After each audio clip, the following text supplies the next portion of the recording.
माधवपुर का झरना काफ़ी मशहूर था। वहाँ के लोग इस झरने के सामने काफ़ी समय बिताते थे। उस झरने के बारे में एक बात जो काफ़ी विचलित करती थी कि उस झरने के पानी में एक जादुई पत्थर है, लेकिन गांव के अधिकतर लोग इसे बस एक किताबी भाषा बोलते थे। उसी गांव में सोमू नाम का एक लड़का रहता था अपनी बूढ़ी दादी माँ के साथ। वह ना ही अमीर और ना ही बहुत ज़्यादा गरीब था, बस किसी तरह 2 वक्त का खाना जुगाड़ कर लेता था अपनी छोटी सी खेत से। वह अपने खेत में काफ़ी मेहनत करता और सब्जियां बाजार में कम कीमत में बेच देता था। एक बार की बात है जब उसकी खेत में अचानक से फसल आना बंद हो गए। वह काफ़ी परेशान था और अब तो 2 वक्त का खाना भी अच्छे से नहीं हो पा रहा था। वह अपनी चिंता से ज़्यादा अपनी दादी की चिंता करता और अपनी दादी को पता भी नहीं चलने देता कि वह भूखा है। दिन बीतते गए और उसकी हालत और ख़राब हो गई। वह अपने खेत में अब भी मेहनत करता, लेकिन कोई परिणाम नहीं आता। एक बार वह अपनी दादी से उस झरने के बारे में सुना।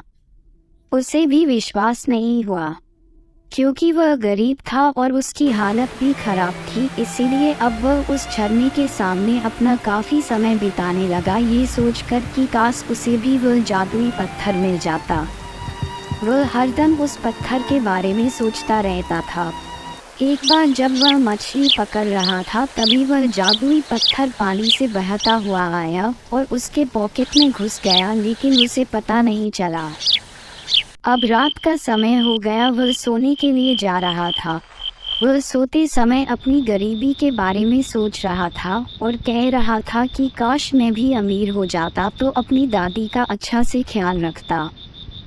ये कहकर वह सो गया। अगले दिन वह उठा और देखा कि वह एक अमीर आदमी बन गया है। उसका झोपड़ी वाला घर एक अच्छे मकान में बदल गया। उसकी पुरानी कपड़े नए कपड़े में बदल गए हैं। उसे विश्वास नहीं हुआ। वह अपनी दादी के पास गया और देखा उसकी दादी मस्त से मिठाइयाँ खा रही है। उसे लग रहा था कि वह सपने में है। तभी उसके पॉकेट से वह जादुई पत्थर गिरता है और उसे सब पता चल जाता है।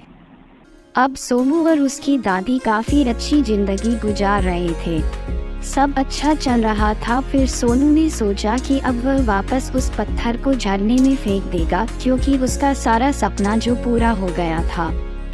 इस फैसले से उसकी दादी बहुत खुश हो गई और उसने भी वही किया।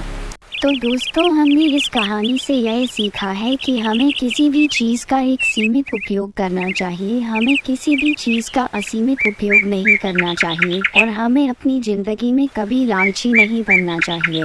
ऐसे ही मज़ेदार और रोचक कहानियों के लिए खेल खेल में कहानियाँ चैनल को सब्सक्राइब करें अभी।